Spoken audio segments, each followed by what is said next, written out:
Good evening, everybody, and welcome to another Tuesday Night Live.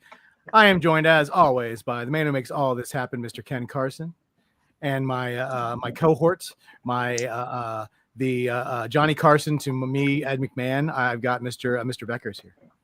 I was thinking of like the Rosencrantz to your Guildenstern. Wow. Listen, you are the Jimmy Olsen to my Perry White. I don't something. At least you didn't say mutant toes. Yeah, mutant. Yeah. Look at this guy. I love it. I think I made it a little small. I just think that it can't fit your enormous ego. Or is it that Galactus just can't, You look like you're in one of those like Moose Lodge things, but you're like Jack Kirby fans or something. Or just maybe riding riding one of those little motorcycles, little Shriner. Shriner, I could not think of it. Oh no, my head's definitely too big. I had too many steroids. It's like, for my asthma. For my asthma, Well, we begged him to stop. The roid rage is just intolerable. It's insane. Explains a lot, actually. I hope everybody's doing great out there. Thank you guys so much for joining us, and we are happy to be back and talking to you guys and hanging out. And no spoiling on Superman because our guest tonight has not seen it yet, so no spoilers. But I wanted to introduce Mr. Inker extraordinaire, cartoonist of the stars, Andrew Pepoy. Andrew, how are you doing, buddy? Hey, good. Sorry everybody can't see me, but I figured it was more important that they get to see what I'm drawing tonight. Well, that always helps. Yes. That always helps. But he's there. I can see his arm. You. There's hands. I see hands. Yes. Hands. So Andrew's here tonight. We have growing across the screen, guys, are the options that we're doing. We're doing 9x12 full figures for 150, torsos for 115, and head sketches for 85 doll hairs. Oh, Ken is doing something. He's doing something. I don't know what he's doing, but he's doing something. He forgot to turn his light on. That's what he forgot. He always forgets. 2 weeks in a row. Oh, last week was the first week. Well, there you go. We'll leave the light on for you. The 4C light. Well, we're glad to hear you enjoyed Superman, Emilio. Nice.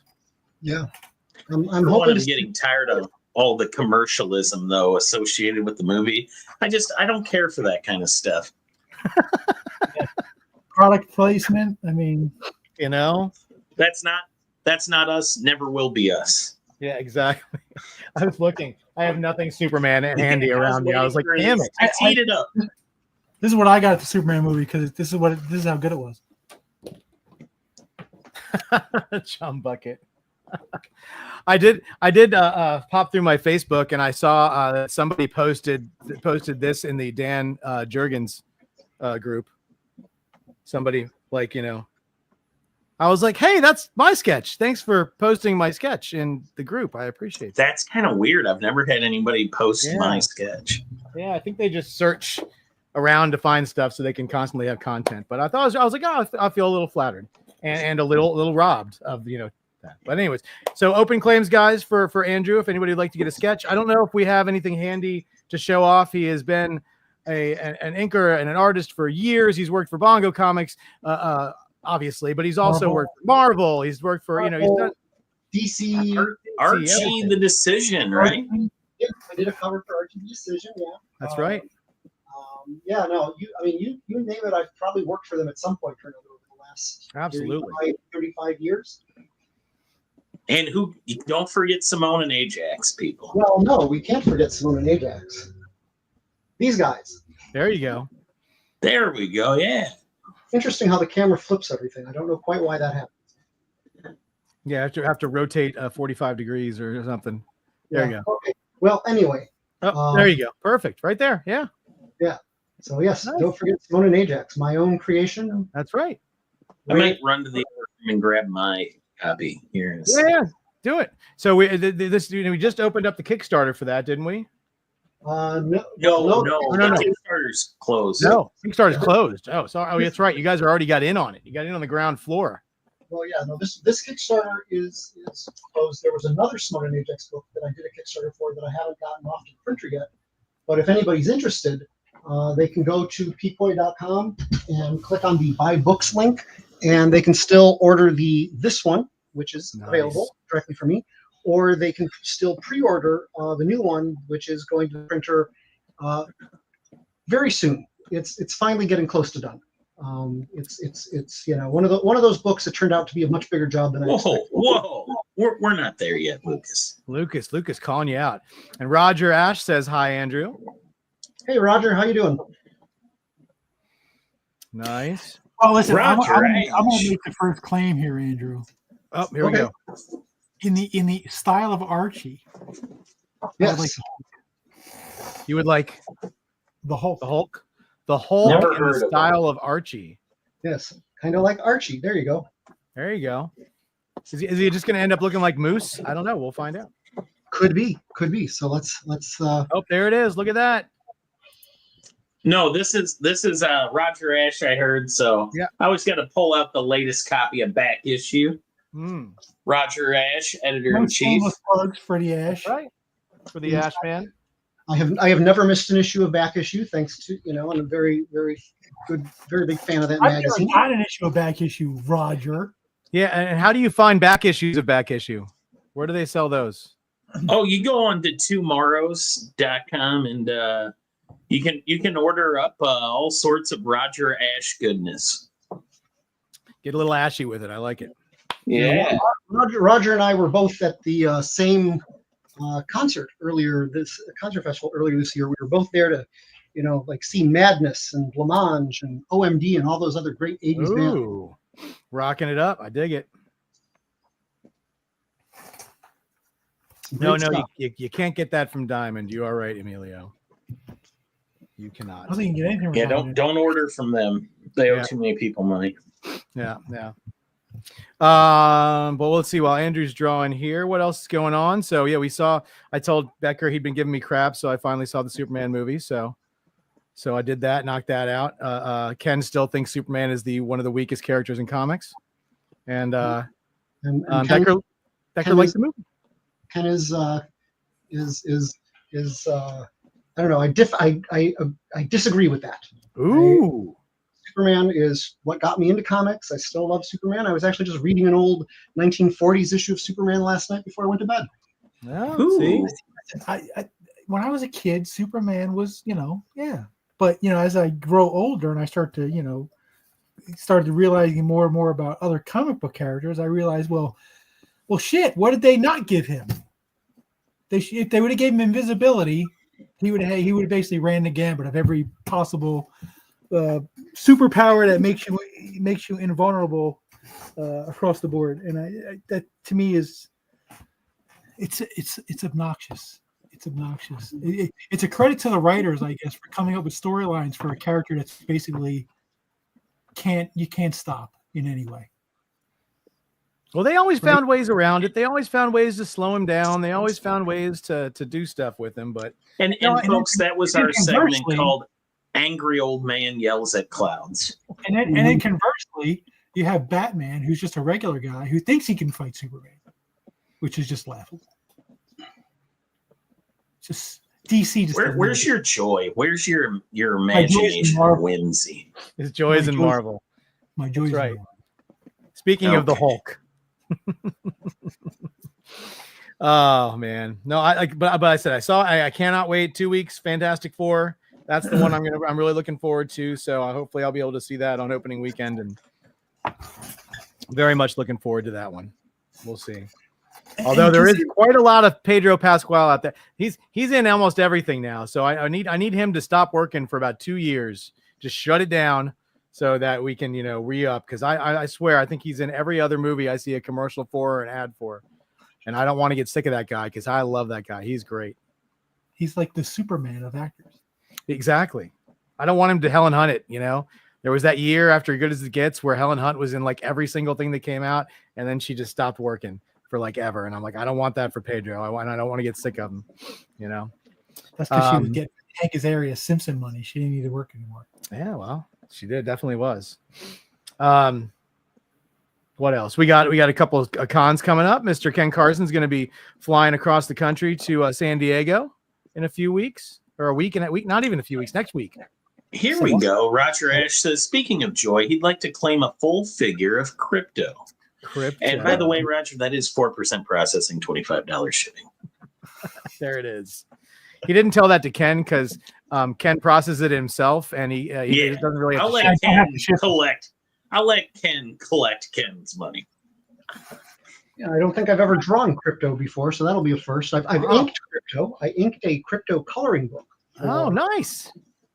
About 20 years ago, but yeah. And speaking of San Diego, yeah, I'll be there too. If anybody's heading out to San Diego, I'll be in my usual spot, small press table M13, the back of Hall B, off of aisle 1600. You don't need a treasure map to find him. It's not that complicated. I promise. Well, it actually can be because with the way the table numbers are. I don't know if you've run into this, Ken, with where you and Bill are, but people keep thinking we're in Artist Alley, and then they show up hours later and like, I thought you were down in Artist Alley, and it's like, no. Other side of the world. Bill and I will be at table I-05. So if you're in Artist Alley, just go the complete other side of the room as far as you can go, the long way. Wrong. Not even close. You know what? I think I had enough of him today. Thanks, Jeff. Good. Okay.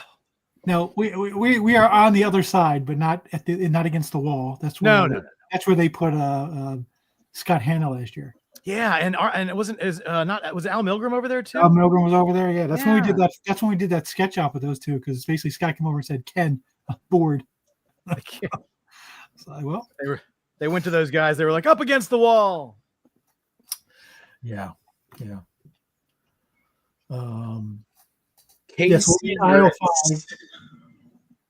Superman is one of the best superhero movies ever. Are you talking about the original one or this new one? I think he's talking about the recent. KC Grits is my buddy Kyle from here in Kansas City. I'd like to address the last comment. What you just said is one of the most insanely idiotic things I have ever heard. Everyone in this room is now dumber for having listened to it. May God have mercy on your soul. He said 11 out of 10, Ken. Wow. 11 out of 10. What was he smoking when he saw that movie? Yeah, really. Listen, I did not hate the movie. I also am not drinking the Kool-Aid. Okay, no spoilers. That is a resounding statement when you say, I did not hate it. I was honest. I gave it a 7 out of 10. I think that's strong. And I went in there with I enjoyed it because I didn't have these over gigantic expectations. I went in there with good expectations. I just a little low because I wanted to make sure I enjoyed it, and I did. I'm with Emilio. It's probably the only thing we'll ever agree on this close to football season. I'm gonna pump those numbers up. Those are rookie numbers in this racket.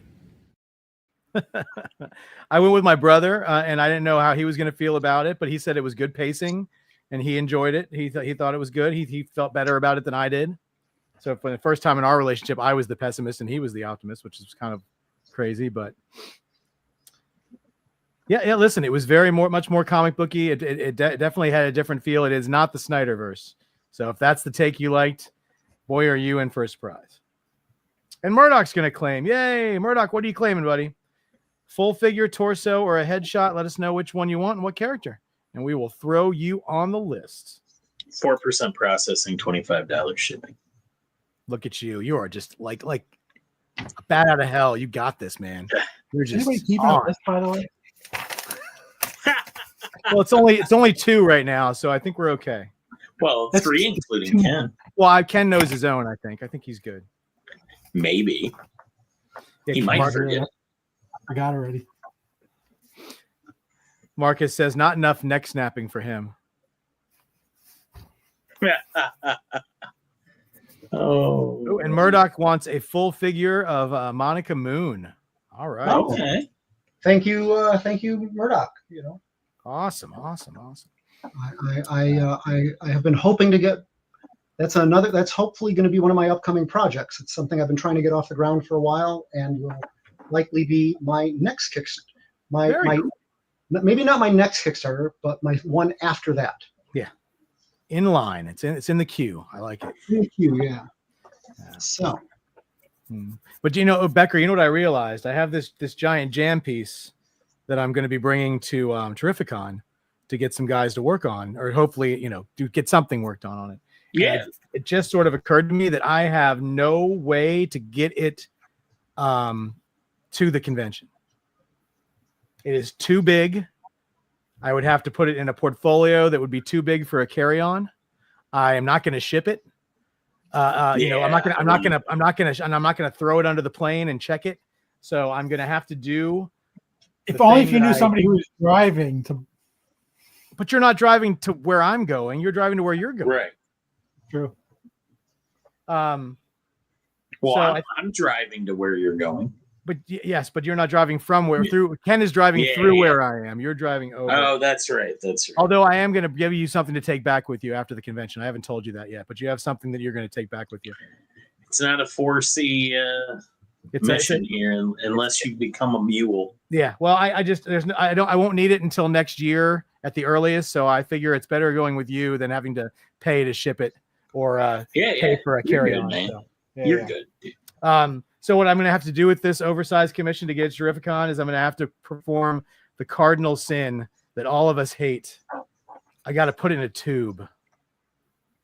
Oh, I'm going to have to curl it. Don't do it. I'm not going with the small tube. I'm going to go with the larger tube, so that it has. But otherwise I'm not. And then this is never going to be a commission that I can do anything with, because I have to be able to get it to the shows. Well, Emilio thanks you. Do it on thin paper. Yeah, I mean, I can have Ken pick it up on the way to Boston, and then let's see. Ken can drive it to Ken. It can drive just a big star across the country. No, Ken is driving through where I am, and he's going to be in the same general area, the New England area, but he's not going to be in the. He's going to be in the Boston, and I'm going to be in the Connecticut. So let's see how big is it. Do I hold on?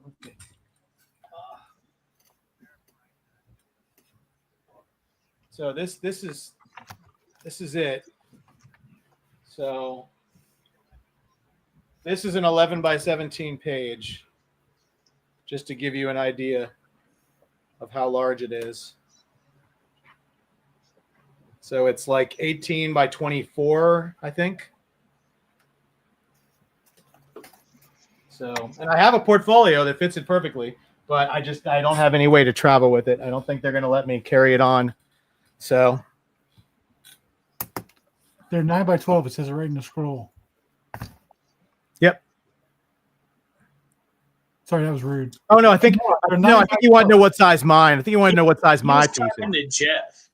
See, that's for Jeff, by the way. Yeah, I didn't see the second comment. Sorry. Ken's like, take back. My Lord, Ken. So, Casey says, take back what you said about Superman. Buy me some snacks for the road and I'll do it. Like shipping wars. Hey! Hey!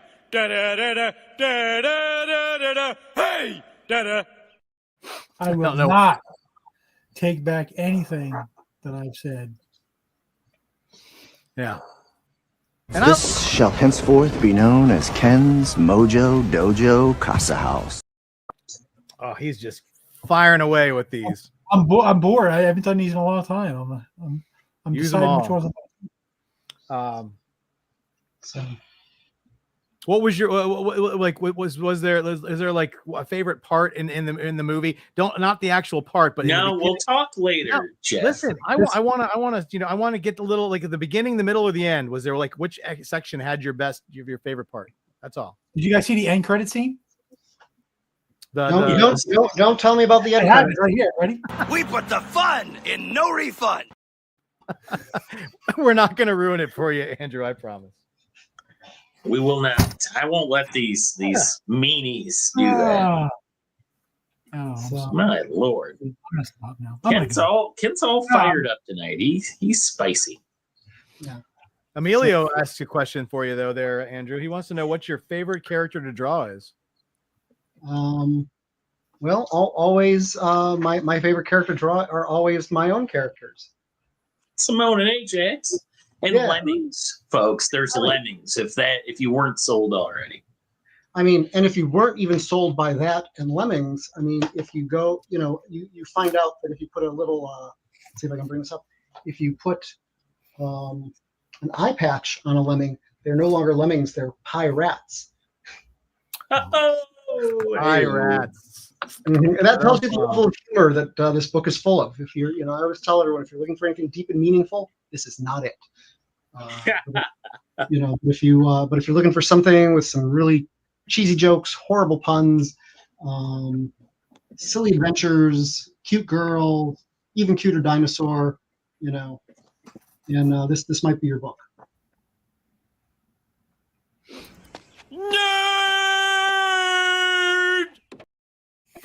Jeez, Any comments that refer directly to the movie, we're not going to read out loud, guys. We'll acknowledge them, but we're not going to read out loud. We're not going to ruin this for people. Please don't. Are they spoiling things? No, I just want to make sure they're getting close. They're tickling it. No tickling. I was looking up.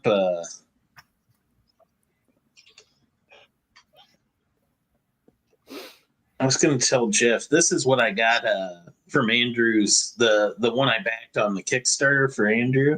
Mm-hmm. This intrigues me. But I can't remember where. Oh, there it is. View your pledge. You got a what commission? tier did I do? No, Mystery Box. Ooh, it was called.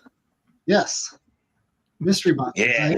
I'm proud of my mystery boxes. I was taught well by Jimmy Palmiotti how to make a good mystery box, and it's like I had several people say it was that their mystery box from the previous Kickstarter was the best mystery box they ever had. Oh, nice! I'm even more excited now. So yeah, I try to keep it. You're gonna hopefully you get some good stuff. Every box has a variety of things. There'll be some especially unique things. There'll be other, they'll be like, you never know. It could be a French graphic novel. It could be, novel, some fun novel. It could be an actual pulp magazine from the 1930s. You never know. And lots of other stuff, comics, DVDs. If you still have a DVD player, I do. Which I do too. Which is why I have extra DVDs. So you never know what you're going to get in your box. It's fun stuff. That's what we need to put, Ken. We need to do a meme from 7. What's Which in one? the box? Oh, That's a good one. but yeah. I thought it was cool because when I looked at it, most mystery boxes, it's just like comic books, art, what have you. But you did have other stuff listed there, and I was like, okay, I'm intrigued. That's why I picked that one. Yeah. Nice. You mentioned art. Every mystery box includes a drawing by me of some sort. It could just be a really loose sketch that I did for something. It could be, like a straight panel. It could, you never know. It could be a cover rough. And one random person is going to get a finished 11 by 17 piece of art. Very cool. I want my backers happy. Oh, heck yeah. Yeah. Do you think it would be appropriate to ask him to put Jughead's hair on the Hulk right now? Like the crown? Is that what you'd like? I haven't done the hair yet. Is that what you'd like? I'm thinking I might. It is Archie style. Or the hat, just the hat. Up to you. See, look, he listen. He's just a vessel for your creation there, Ken. Yeah. And then after this, we got a nice crypto for Roger Ash, and then the Monica for Murdoch,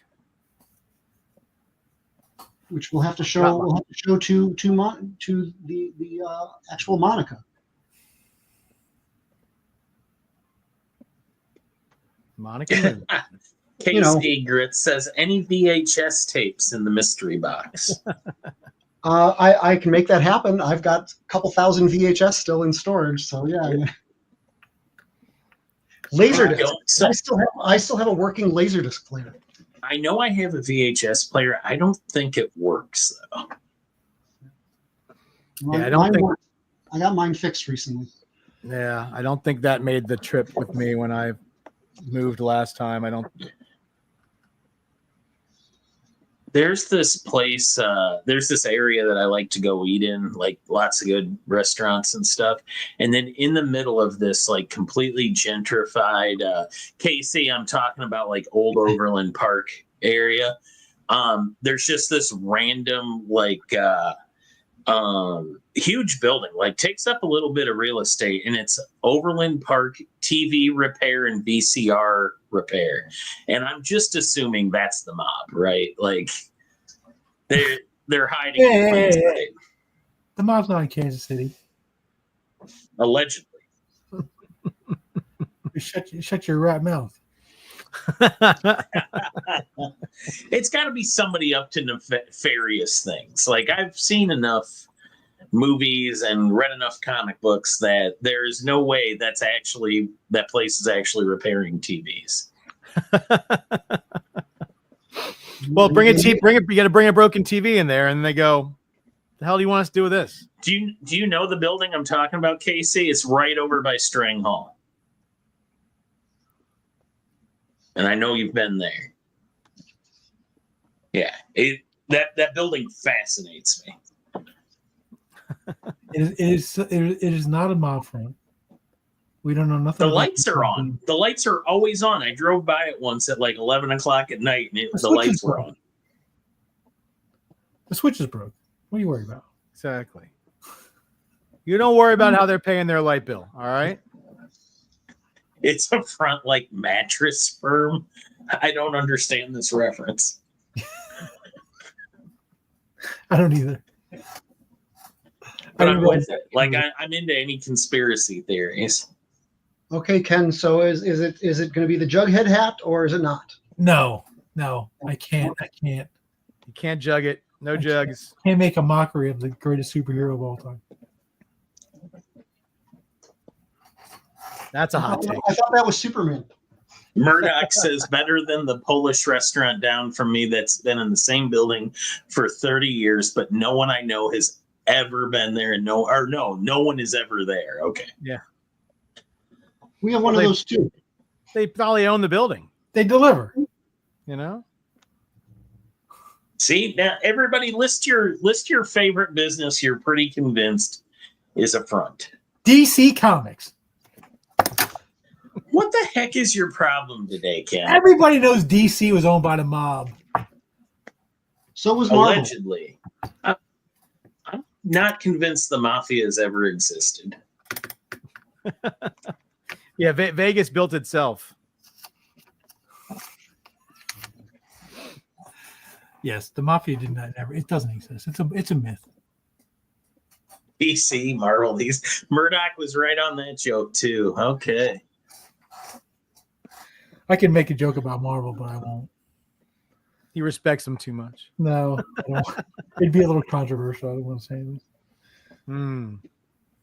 Well, I'm just going to sit back and read the latest issue of Back Issue Magazine because you guys are just on fire.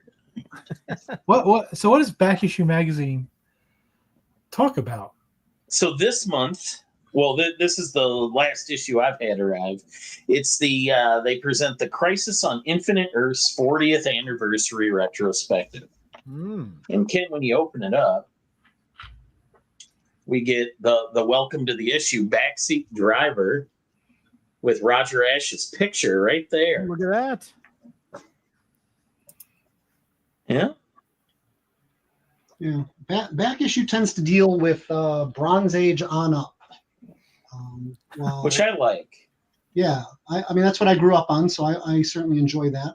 They do delve into Silver Age here and there, while tomorrow's other magazine, which I also usually is Alter Ego, and that's more the Golden Age into the Silver Age magazine. Roger, if I could make a request, though, you need more Speedball in there. Get some New Warriors retrospectives. Just, asking for a friend. Just rank all the superheroes on how high they bounce. On quarter comics. What was that? Nothing.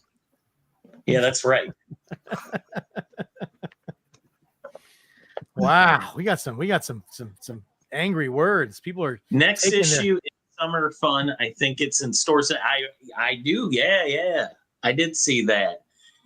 Sue Storm's on the cover, I think.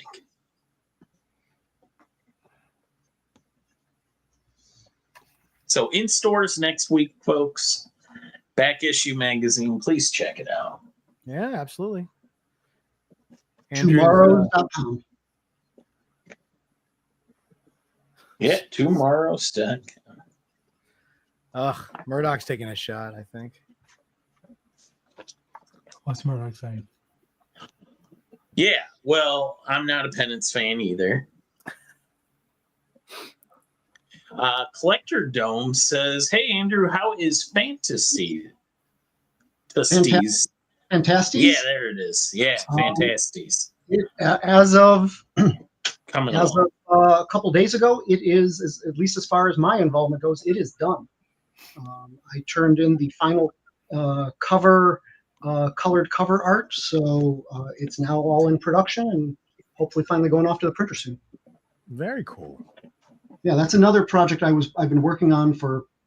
It took way too long to finish, but it is finished. It is a fantasy graphic novel based on the novel Fantasties by George MacDonald, which came out back in the 1850s, I believe, and was a huge influence on Tolkien and C.S. Lewis.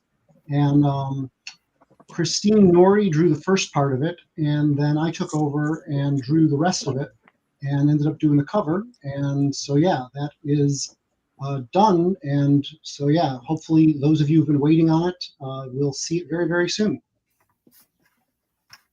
And if you're curious to check it out, you can still pre-order that on Indiegogo. Just type in Fantasties, if you can remember how to, if anyone's posted how to spell that, because it's sort of a weird spelling. Yeah, he spelled it right.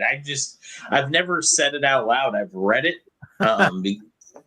and honestly, I didn't know much about it, but I've seen you talk about it in the updates to the Kickstarter and stuff. So for Simone and Ajax, right? That's really, yeah. When I did that Simone and Ajax Kickstarter, I believed I only had about 30 pages to do production work on, and that the files I prepared for IDW 10 years earlier were going to be good enough.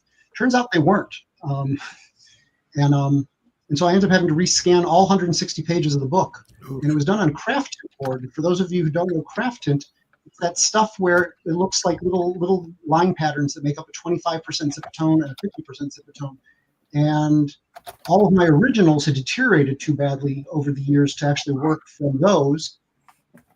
So I'm having to work from high quality copies, and there's a bit of grit on every page because of that, and some of the zip and some of the dual shades closed up. So yeah, every page is taking me literally hours to restore. So that's one reason why that's been taking a while to get done.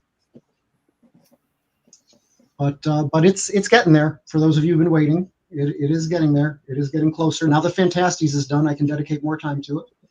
And anyway, yeah, Fantasties, for the person who asked, coming soon. Simone and Ajax also coming soon. Nice. Ken, you got a nice little shout out there from Nerd from Brooklyn, thanking you for adding some extra pieces to his last shipment. Extra pieces? Well, pieces, consolidating his pieces together, I should say. Yeah. I'm just teasing. You're welcome, bud. Yeah, and Collector Dom he said he got a piece from you last year at at New York Comic Con from Fantasties concept page. That's cool. Oh, okay, great. Hi, I remember you. I hope you'll enjoy the book.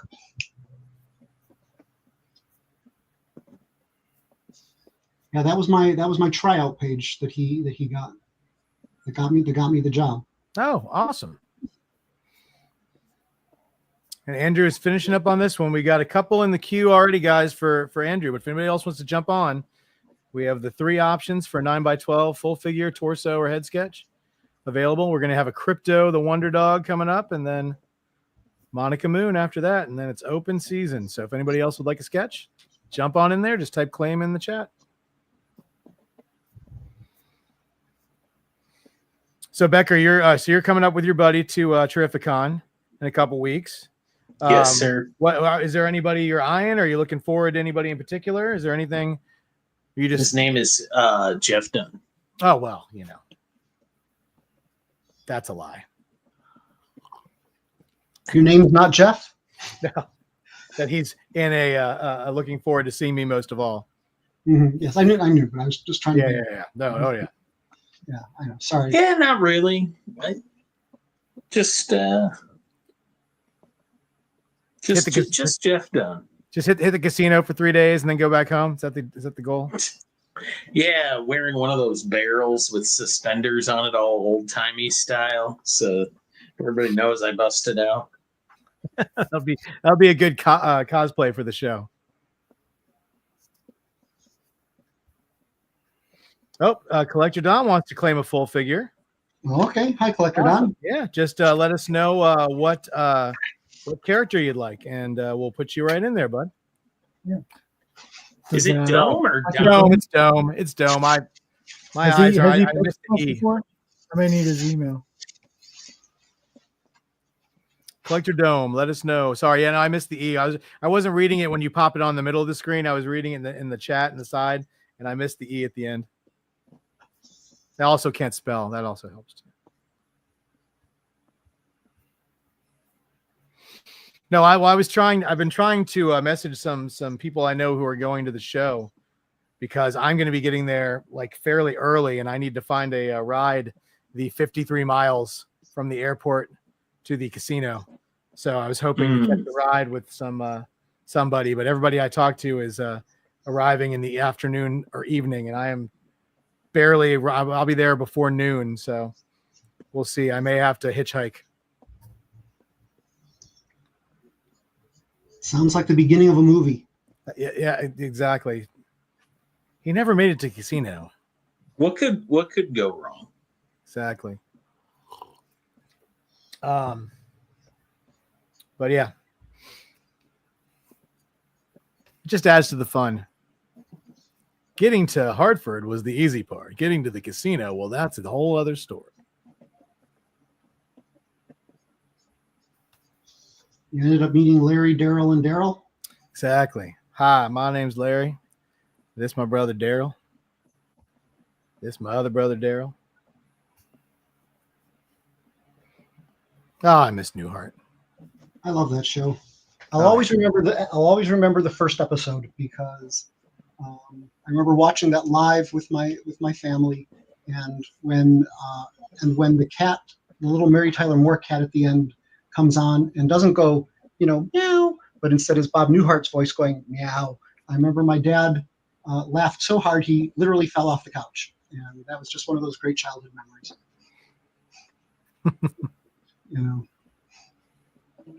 Dad gave me a good sense of humor. Oh yeah. Stan Freberg, and Mom and Dad took me to see Monty Python and stuff like that. So and Bob Newhart is probably the most famous person from the same college I went to. So. Oh, nice. Which college was that? Loyola University here in Chicago. I was going to say Chicago. I knew it was Chicago because he would come visit my town. My hometown is Dubuque, Iowa, and my mom would see him up at Mount Carmel because his sister was a retired nun there. Well, my daughter got into Loyola. She chose to go to DePaul instead. But okay, well, hey, still in Chicago, which I love. So yeah. Good time. Is she still there? No, she hasn't started yet. So she actually is going to be doing her orientation next week, and then she starts her freshman year at the end of the of August, so beginning of September. So, but she's already been to Chicago. She's lived there for a few years. She's here with me now, but she'll be heading back over there really soon. Okay. She loves it. Master of the transit system. Roger Ash says, last summer I stayed in the inn that was used for the establishing shots in Newhart. See, where's that at? Yeah. I mean, the show was supposed to take place in New England, but I don't know. I'm trying to. Thank you so much, Emilio. Yeah. I hope everyone will excuse me for a moment while I go run downstairs and grab another marker because this one's about shot. Oh, no, you're good, bud. Can't draw without a marker. Yeah, no, I got to go grab another marker downstairs. I'll be back. And Ken, you can just look at that beautiful Hulk. That's pretty good. Not bad. It's like he's an artist or something, right? Hulk in the Archie style was the request. Yeah. So, all right. So Ken's you got San Diego, and then and then you got you said you have your something big going on after that, not comic related, right? Just going to visit my daughter in New Orleans for her birthday. Spend birthday with your kid. That's great. And then the month of cons begins, where Ken will be traveling from Boston to Chicago to Edmonton, comic book stores and comic book art shops, and just all over the middle of the country there, from New England to Canada. And I will say this: once I hit the road, we will be doing our sales and commissions and things like that. Nothing is shipping until September. Nothing. I'm not going to be home, for a month. And when I do get home, that doesn't mean the first day I'm home, it's going to be like, okay, Ken, now you can start shipping. No, he gets to sleep for, I might take a minute off, you know what I mean? To say hi to his wife, Yeah, say hi to my wife and family, so I won't be home for a month.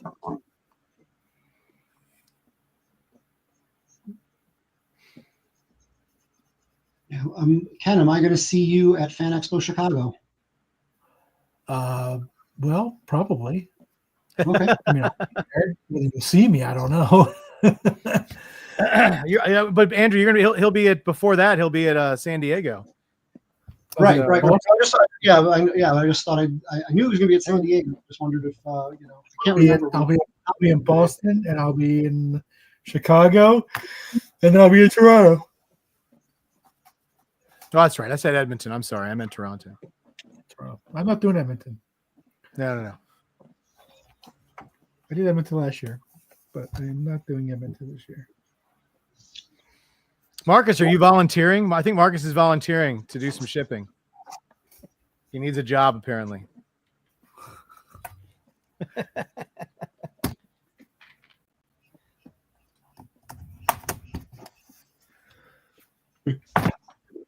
I'm preparing boxes I'm going to be shipping to Avi. West Coast Bacon. Nice. Yeah. Oh, yeah. I just shipped some stuff to Avi myself.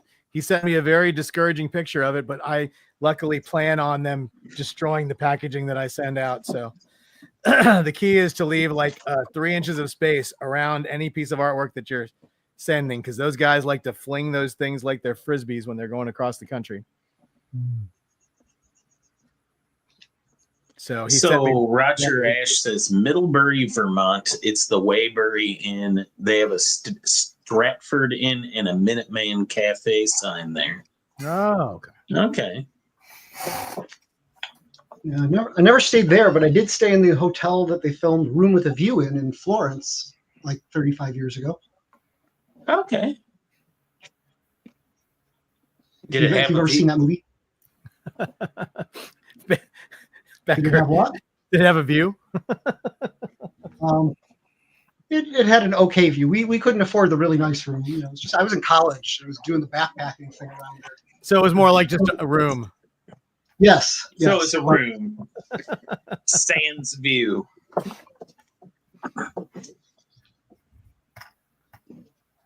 I couldn't even afford the room.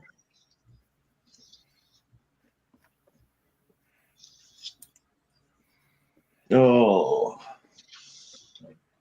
Almost done here. Oh yeah, no, it looks awesome. It's Archie. and It's then the Hulk. crypto next. It's everything you could ask for. Look at that.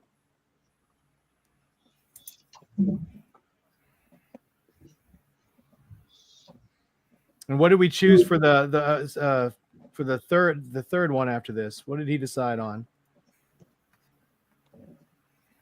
Collector Dome never told us, did he? Yeah, did he not? Let's see. He did not.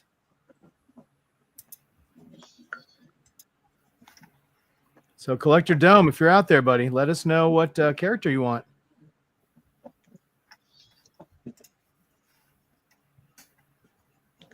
And don't forget to get your information to Ken. Yeah, Ken, can you put that up? And then 4% processing, $25 shipping.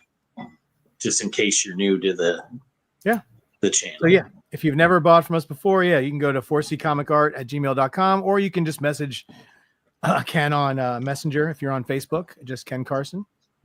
Either way, just send him your PayPal so he can send you an invoice. All he needs is your PayPal email address. Ken, do you want this personalized to you? Hell no. I'll never be able to resell it then. What the heck? This guy. No, thank you. I prefer it like that. I like that he did the Hulk from Hulk #1 too. In the gray. Great gray Hulk. Gray Hulk, Yeah. the Gray Tone Hulk. That's awesome. Thank you so much, Andrew. I love it. That's really good. Can you rotate it 45 degrees? Let's get perfect. Slide it down. Oh, you right. You got the. Oh, look at that. There we go. Very Oh yeah. Sal Buscema in that face, huh?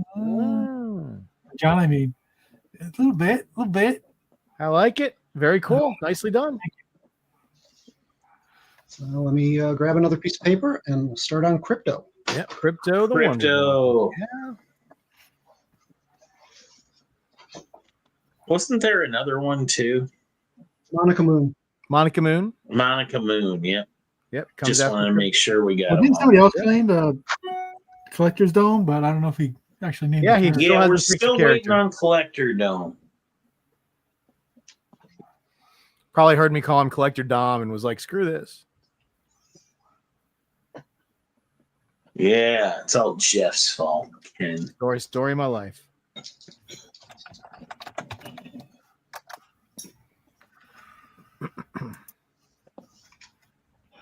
No, it's funny when I messaged Alex Saviak and asked him when he was getting in, thinking I could catch a ride with him to the show, and he was telling me he's not getting in until like 6 o'clock at night. And then he's like, and I told him, I was like, "Oh, it's all right." I'm like, I'll I'm getting in around noon, so I'll figure it out. And he's like noon. He's like, "Don't blow all your money at the casino before the show even starts." I'm like, well, apparently if nobody else is getting there till night, Is this going to be on Thursday, Jeff? I come in on Thursday. Yes. Yeah. See, I was gonna say maybe I could figure out something, but I won't be there yet. What time are you going to get there? Probably like 4. On Thursday. Yeah. Okay. No, you're fine. I just want to make sure because I got that room booked for you. I wanted to make sure it was a Mhm.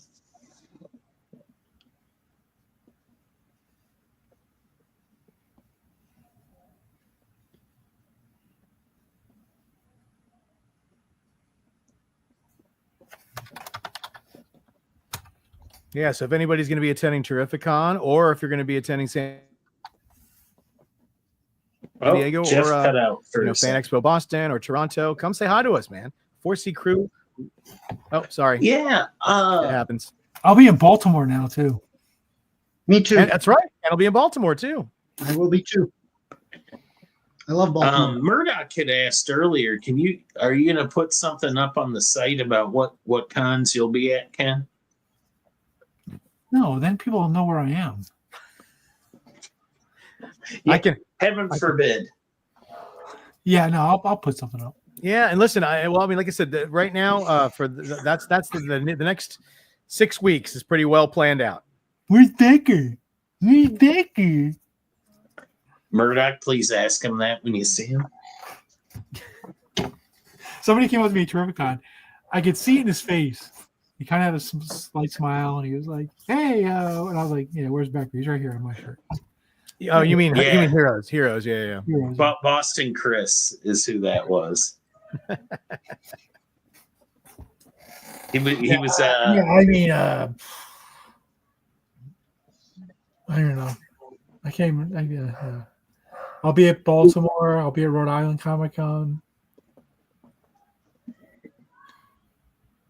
Yeah. Baltimore will be fun. I'm going to try. I'm going to be in and out of Baltimore because I don't think I'll be there. I'm going to try to go for a few hours every day, but I don't think that's not far for you, is it? No, I usually go every year, but I'm trying to not use all of my time off in the end of this year. I want to save some of it for next year. So, and I have a very bad habit of using about half my PTO in the last 4 months of the year, and then I have nothing left for the summer the following year. So I have to do mine a little differently this year. So I will definitely go, but Ken will be up there. He's going to be working with who is going to be a new member of the 4C family. So you guys will have to wait and check that out. And Baltimore, and as we get closer, we'll let you guys know. And it is it's a working artist who is very well known. And yeah, he's done a couple issues of Batman. Just a couple, yeah, just a couple. That's it. That's your only. Doug Mankey, don't ask. It's not Doug Mankey, but no, Doug wouldn't go. Yeah. No, can barely get Doug to go to Planet. I know. I was gonna say, yeah. But yeah, so that's another exciting thing. We can't announce it officially yet, but yeah, definitely check that out. Ken will be there. I'll be up and around because I'll go up a little bit on Friday morning and might hang out with Ken on Saturday night and Sunday morning. So I'll be there every day. I just won't be there for the whole day. I'll be kind of in and out. At Baltimore? Yeah. I'll be set up there somewhere in Artist Alley. Obviously they don't have table numbers yet, but yeah, right. I'll be there. I always love going and doing Baltimore. Oh no, yeah, it's a great show. It's a great show for artists and very similar to Heroes, only they definitely do have a few of those celebrities there to kind of the cost's a little more expensive in Baltimore, so they have to get that gate up a little bit. So they definitely do bring in some celebrities, which makes them a little bit different than Heroes Con, but they do get quite a few good artists there. So yeah, I'm actually looking forward to seeing you. Oh, Roger Ash will be in Baltimore, probably moderating a few panels. Hell yeah. I will suggest a panel topic, how I'm going to get Becker a Speedball back issue special. Speaking of panels, I just want to read that. Anybody going to Fan Expo Boston, Bill Morrison will be doing a panel that we talked about. It's going to be "Don't Call Me Chief," and it's going to be kind of a tribute to Jim a little bit. We're going to hopefully get some other people who are editors or people who are close to Jim to be there. So if you're in Boston, go check out Bill's tribute to Mr. Shooter. Mr. Jim Shooter, that's right. Yeah. We miss you, Jim. Yeah, we do. Jim bought me lunch once. Oh. Yeah. No, I had we'd all heard the stories about Jim, but some people were telling me, no, Jim was a great guy, and it turned out that he was. This is like 35 years ago. People were like saying, no, you got to go talk to him. It was when he was at Valiant. And so it's like I went up there to Valiant and we sat down. He started looking at my portfolio. We ended up talking for 3 hours.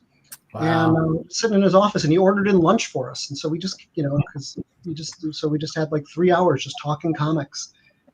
And so that I'll always remember that, Yeah, Jim would definitely call a 3-hour conversation a good start. That's a lie. Amelia says, I only ever met Jim twice, and he was a delight to chat with and hear his stories. Yeah. I agree. Every time I met him, he was so fun to talk to. Yeah, I don't think I ever went out to dinner with Jim, and I went out of quite a few, and the dinner was ever less than 3 hours. I don't think it ever was. Used that time at the Hyatt at Trificon when we all got drunk on wine. Not Trificon, Which time? MegaCon. MegaCon. I would say, which time? MegaCon. That's when we were actually. That was the first time we ever met Mark Rock. Yeah, we invited him to have dinner with us. Yeah, we definitely closed that place down. Yeah. Yeah. Florenzio's. If you're ever at the Hyatt Regency in Orlando, go to Florenzio's. It's very good. Becky, you got to come to a MegaCon, buddy. Yeah. It's a con, only it's mega. And in Florida, no less. And if I bring who I want to MegaCon next year, it's going to be mega. I could probably be strong. Didn't do it. I listen. I already got my hotel rooms, and I'm planning on going. Once again, a lot can change, but I am planning Jeff, on doing that. You are the hotel guy, aren't you?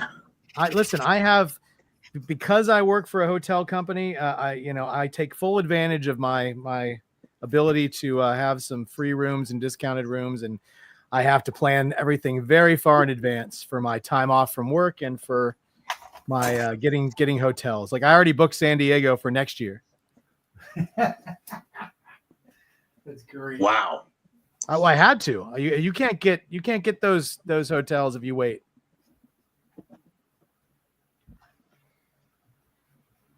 So I plan out everything. I've got everything I'm doing right now. Once again, it can always change. I can always drop something and pick something up. But currently, I have 4 really nice trips planned for the next 12 months, along with some smaller little things. But all planned out. Hotel rooms ready to go. I'm really looking forward to one little trip, not comic book related, in the end of October. Sorry, I got distracted by watching crypto come to life here. I'm going out to see Becker in October. We're going to check out a football game. I'm going to show them what real football looks like. Yeah, listen. May the best Native American team win. Well, the Commanders. Marcus, I cannot, because I've literally booked my rooms the day they became available to book, and they're already gone. That's how fast those things book up. Wow, that's insane. Yeah. I literally had to book them day by day, and I had to, as soon as they were available. And the way my hotel works, you're allowed to book 13 months in advance. So so I have a year and a month. So as soon as those days became available, I booked them. Oh, look at this! Look at this traitor, Emilio. Traitor, he lives in Buffalo. Your Commanders, I'm gonna win him over. He'll be a Chiefs fan, yeah. Nick, my buddy Nicky Pancakes in the chat there. I just hope that there's a Taylor Swift sighting. Hey Becker. Yes. There was a piece I got in Heroes. I don't think I ever showed you. Oh. I'm gonna cover the name of the artist. I want you to try to guess who it is. Ready? Okay. You gotta go full screen, Ken. Relax, everyone. Right, Everybody calm down. All right. What the hell? And it's gigantic too.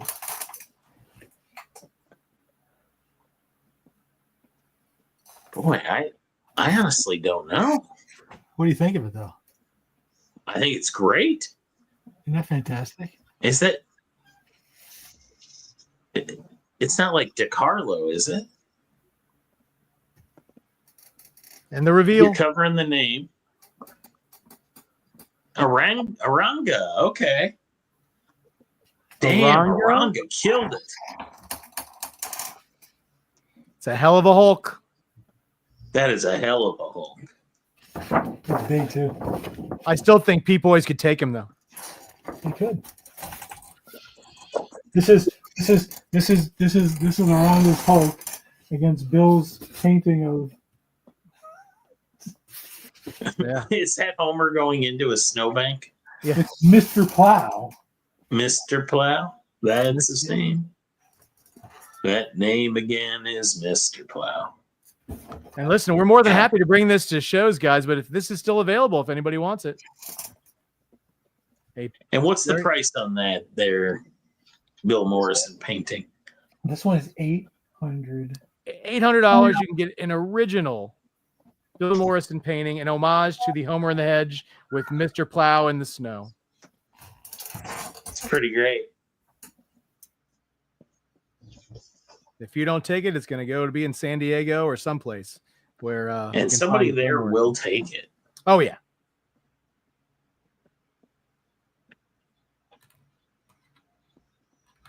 So cool.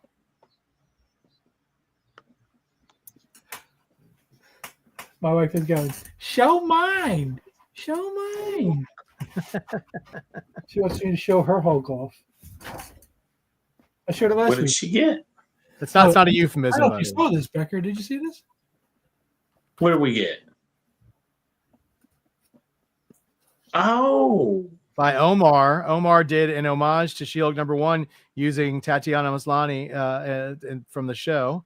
So you get the original John Buscema sort of look, but with a little twist. Okay. Little, MCU twist. I had plans for that guy. Oh, you guys hold down the fort for 1 second. I will be right back.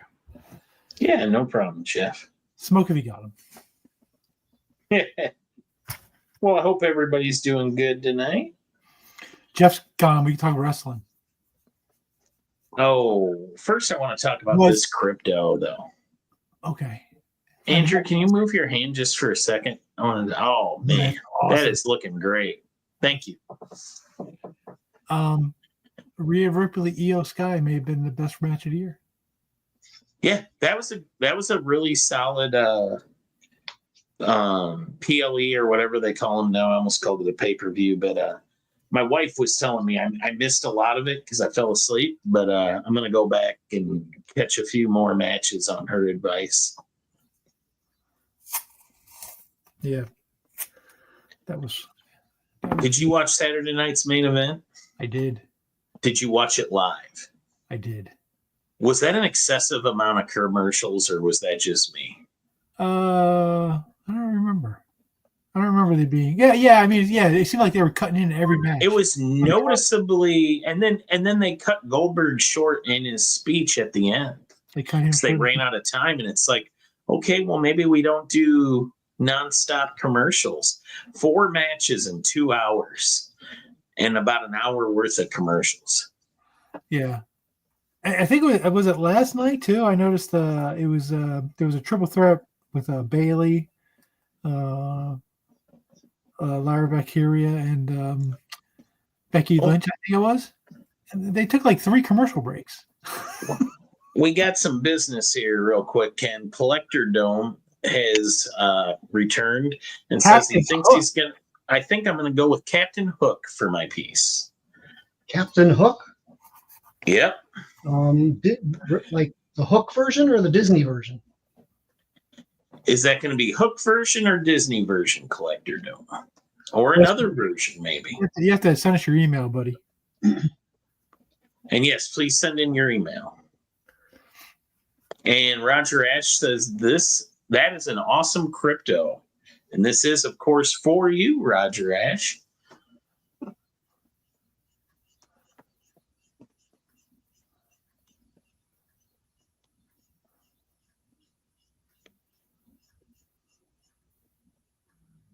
Ooh. Well, thank you, Roger. It was a long day. He sent the email already, Ken. All right. I'll look for it. Thank you. And what version there, Collector Dome? Oh, let's go with Movie Hook. So from the movie Hook, so that would be like Dustin Hoffman? I'll have to pull up some reference.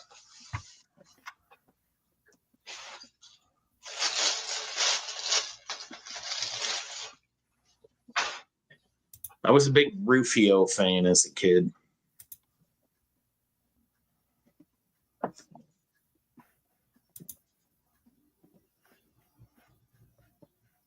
Let's see. I don't have any Movie Hub. Collector Dome. I have one from You don't- Jason Murdoch.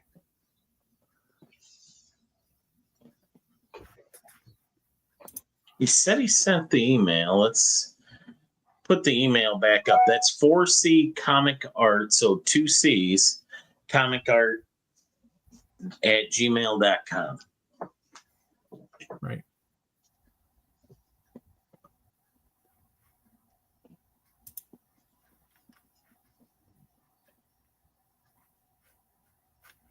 Yeah, I've seen him at cons, Emilio, but I've never like gotten a picture with him or anything. But I am aware he's at cons. Who's that? Oh, the actor who played Rufio, and then I think he did a voice for what cartoon? Avatar, maybe the Nickelodeon. Hey, Jeff's back. Hey. Now, I was wondering, does Collector Dome know that I worked on the Hook movie adaptation? Oh, so maybe that. Maybe he knows Ah. more than me. Oh, and Wow, Lucas is jumping in too. Lucas wants to get a torso. Claim Sabrina the Teenage Witch torso if you're still taking claims. I think they can sneak you in. Yeah. Collector Dome says he was actually not aware. Happy accident. Exactly. Happy accidents. We like this. That was one of my earliest Marvel jobs, was working on the movie adaptation. I inked Gray Morrow, of all people. Wow. Collector Dome, I got you. You're good, buddy. Sorry, what was that? I was just saying, Collector Dome, I got his email. He's good. Wow, that's Perfect. awesome. Great Morrow, yeah. He said, I just thought that your art style really lended to it.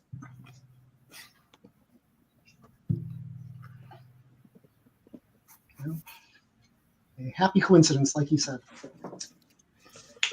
Well, it's picking the right course. So,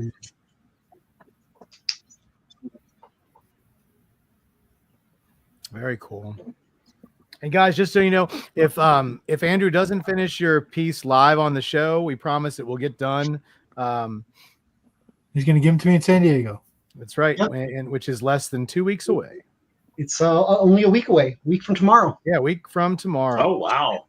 Every time Jeff says it, it's a different date. It's Well, next- I keep forgetting that it starts. Like I keep thinking it's like next weekend, which it is, but because it's like a 5-day show, everybody gets there on Tuesday. So, or Wednesday is when it starts with preview night. So yeah, literally, it's like a week. every Friday I say to Bill, "Is it only Friday? Really? We have 2 more days of this shit." Okay, crypto is done. Look at that, Roger. I hope you like it. Awesome. Nice work, Andrew. A little gold spot color there to Nice, accentuate. I love it. Yeah, oops, there we go. Better light. Awesome. All right, next we got Monica Moon. Okay. Full Monica Moon. It's always nice when I get asked to draw my own characters. Roger Ash says, thank you, Andrew. Ask Roger, do you want it personalized to you? There you go, Roger. If you want it personalized, let us know. Let's personalize the back issue magazine.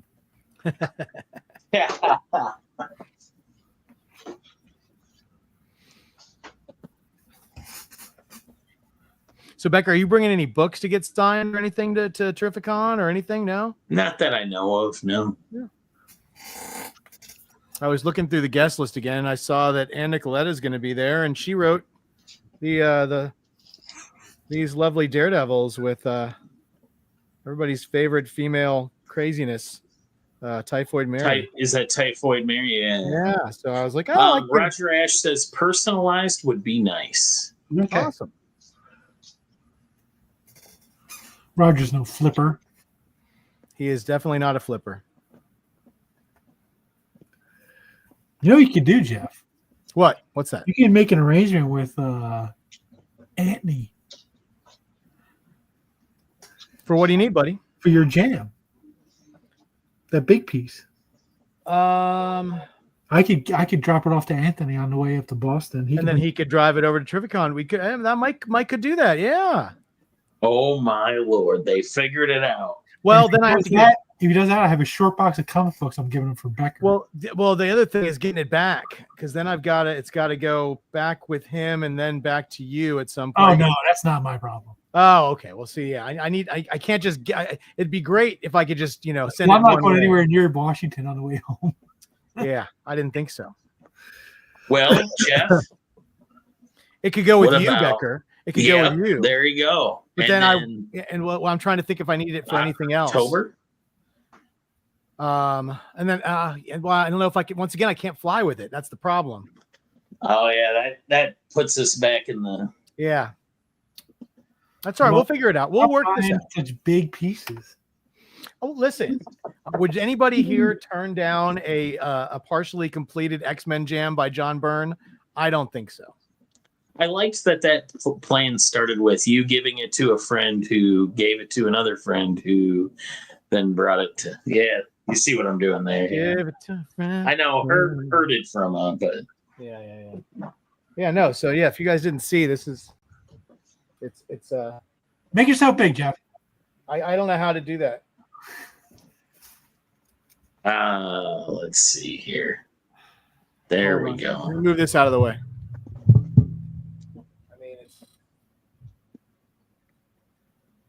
I would just fold it. I'll just cut it to pieces. There you go. How did you get this? I have my ways. It's the advantage of being in this lovely business for over 30 years. So I know people. I guess. Who else is on the right now? It just has the John Byrne stuff, and then I had a wonderful artist, Paul Pelletier, do layouts for 3 other characters. So I'm going to get the Byrne pieces inked, and then I'm going to have other 80s X-Men artists take those layouts and do the other characters if I can. So I'm hoping to get at least one done in Terrificon. Hopefully I could get up to all of the John Byrne pieces inked by John Byrne inkers, and I could get 2 X-Men characters done at that one show. So I could almost have it mostly complete if I play my cards right. But I have no problem taking time. I know exactly what I wanted to go do with it. So just one step at a time. But yeah, my goal is to have all of the Byrne pieces inked by Byrne inkers. And there's going to be 3 of them at Terrificon. And then there's going to be 3 other 80s X-Men artists at Terrificon. So I'm hoping to get them on the jam. But once again, no rush. That's going to be a busy jam. Yeah, well, it's like I said, it's going to be going around. It's going to be going around to people. So we shall see.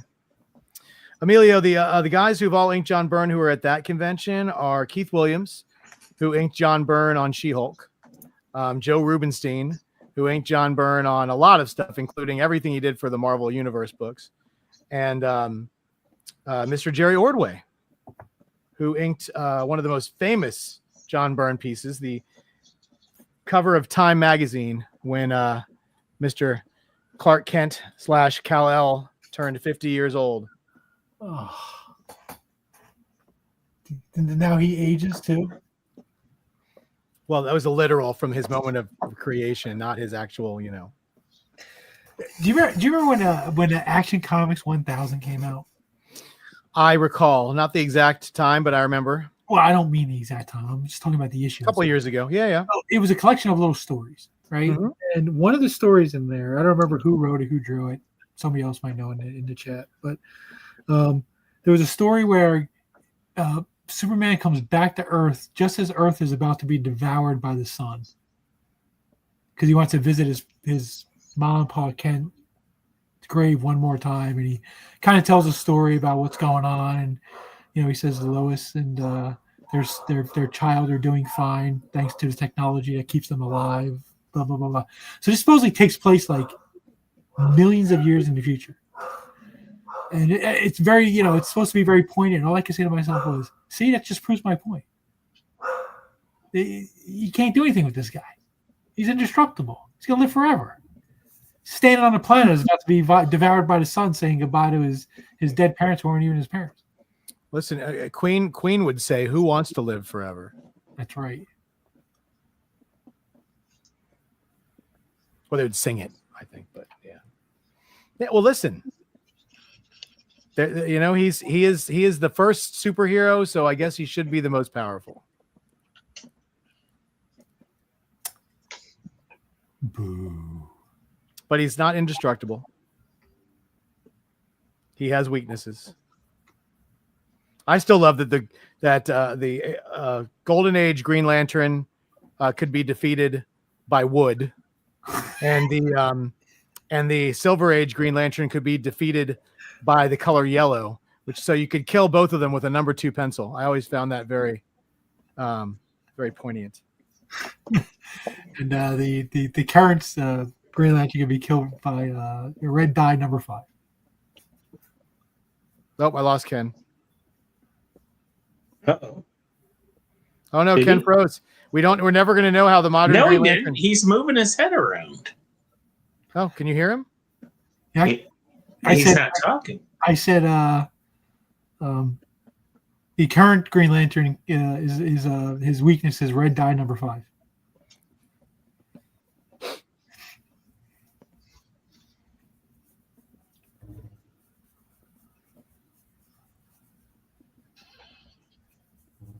You guys still there? Oh yeah, we're here. Yeah, sorry. I think Jeff might be the one actually glitching. It probably is me. Somebody's probably Yeah. streaming. I got 2 people who live on the internet. They're probably sucking up all my bandwidth. The bandwidth drought of 2025. Exactly. But go ahead, Becker. Oh, I was just going to ask Andrew. I know we've had a few questions for you tonight, but I was wondering, so a typical day drawing in your studio. Are you a guy that puts the TV on? Do you listen to music? None of the above. Depends on what I'm doing. If I'm writing or the first couple stages of penciling, I have music on. So it's usually going to either be swingy big band kind of stuff, or it's going to be old punk and new wave kind of stuff. Okay. Depending on the mood, and or it might even be something modern. I've been listening to a lot of new things lately too. Or if I'm like on the final stage of penciling, or if I'm inking, I'm usually listening to old radio shows. Like the the Shadow. old serials and stuff. Yeah, like Jack Benny and the Shadow and Lone Ranger and things like that. Green Hornet. Somebody had mentioned earlier, I think it might have been Emilio, that Kryptonite, came from the old Superman radio show. Right. See, Ken, there you go. They thought he was too overpowered too, so they created something that can defeat him. Jimmy Olsen first started on the radio show too. Jimmy Olsen's checkerboard suit. Don't get Ken started with that checkerboard Jimmy. I just don't get it. Listen, you're the reason now I pick those up. If I see them out in the wild and they're cheap, I grab one just because I'm like, yeah, Ken Carson's got me staring at these. Telling you. Andrew, you know what I'm talking about, right? The old Jimmy Olsen comics where he was wearing that plaid. Like a checkerboard kind of suit. Yep. Bill Morrison was collecting those, and somebody came up to the table and asked him for a commission of Jimmy Olsen. And Bill starts drawing this thing, and he starts putting him in that suit with that checkerboards. It took him like 3 hours. And I said, how the hell did they put out a monthly comic with this guy in this suit? I guess it's like the Spider-Man outfit. Yeah, once you do it over and over and over, it's easier. But Spider-Man's always hard. But the no, we always say that there's a couple of characters who are people all whenever somebody asks for them, we know they're characters that have so much detail into them. They almost take twice as much work as any other character. So we always joke that you got to draw Galactus as the Jack of Hearts, or so you can always add Jimmy Olsen to that list of people of the things that just take an extra long time because of the amount of detail that goes into them. Yeah, it's just when you mentioned the ones that take a long time. Yeah, Jack of Hearts was the first thing that came to mind for me. Yeah.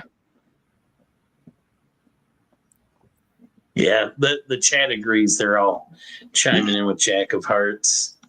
Emilio says, or just don't show all the details, like do it from different angles, shadows, whatever. Sure. Emilio also says he thinks, this must be about kryptonite. It was because the actor wanted a vacation, and that is how they came up with kryptonite to put it in another actor, I think. Don't quote me on that. Okay, interesting.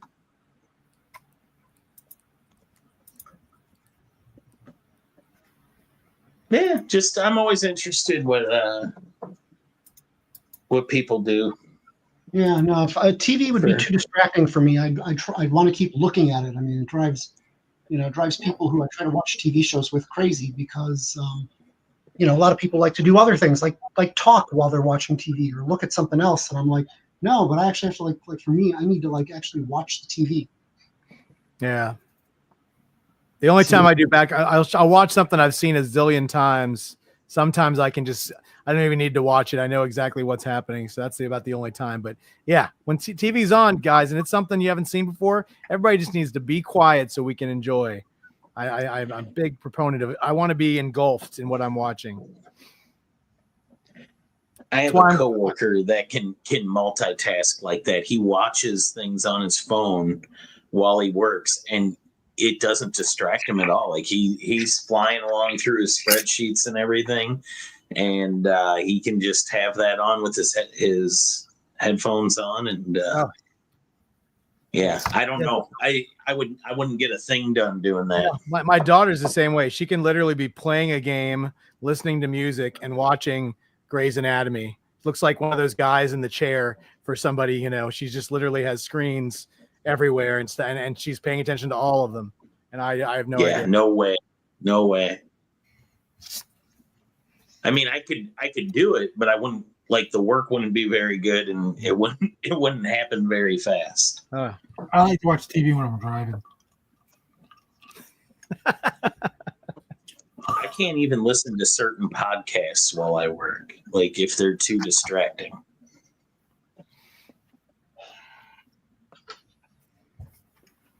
Ken likes to listen to police chases while he's driving. But only the ones he's in? Exactly. Emilio says, and it was Bill Morrison's fault. So, what did Bill do now? He got me talking about shit. Bill called me up and said that he got to do the cover for San Diego Comic-Con. They wanted him to do the cover. The Rocketeer. So Rocketeer. So we were talking about some concepts and how he wanted to do it, and I said to him, why don't you have him flying over the old Cortez, the original hotel that they used to do San Diego in? And he loved it. And we just started riffing. We were spitballing ideas, and next thing you know, I see lights behind me, and I realize I'm going 95 miles an hour. And listen, for any of you out there in Georgia, let me tell you about this scam they got going on there. So I get this ticket. All right, no big deal. I get a ticket. I paid a ticket. I don't know how much the ticket is, whatever the ticket was, So a month after I paid a ticket, I keep getting this phone call from Georgia saying that I got to pay this ticket. And I just keep hanging up on it. Like, get the fuck out of here. I already paid your ticket. Kiss my ass. So finally, after 2 months, I was like, all right, what do you want? I said, I paid your ticket. I said, you need me to provide you with receipts? I said, well, stop bothering me. And they're like, no. You paid the ticket from the county. This is the state ticket because you exceeded the speed limit by more than 20 miles an hour. Therefore, it's considered a special or something. Yeah. What? Oh my Lord! And that ticket was 3 times the amount of the ticket that I got from the other ticket. So I literally told the woman, I said, "This is an absolute scam." I was like, "Ma'am, this is a ripoff." I said, "Your state should be ashamed of it." I was ripping on her. She was like, "Yeah, well, what credit card do you want to use?" Exactly. I hate Georgia. Sorry for anybody who lives in Georgia, but Now wait. I've got tickets in my life. Both of them been in Georgia. All And right. the first one wasn't really a ticket; it was a shakedown. I love that story. Fucking Georgia. Listen, but what do you hate worse, Georgia or DC? Listen, Georgia and DC got nothing on Philly. What about driving, though? I'm talking about. Listen, DC don't bother me. It hits me once in a while. You get hit in DC. It's probably, you know what the problem is? Once you're out of DC, you're in that Fakakta State, Virginia, where there's traffic at 3:00 in the morning for no fucking reason. Hey, we got places to go here. We got places to go. 2 cars. There's a car 100 yards ahead of you, 100 yards behind you. Next thing you know, you turn the corner. There's 10,000 cars locked up. It's 3:00 in the morning. Who are all these people? Where are they? I blame the mob.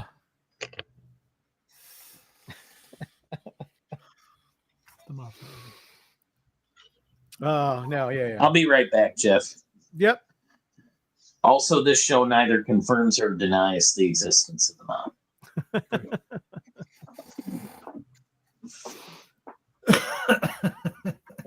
No, you're talking about Philly too. Philly's awful for moving violations and parking because they just got cameras everywhere.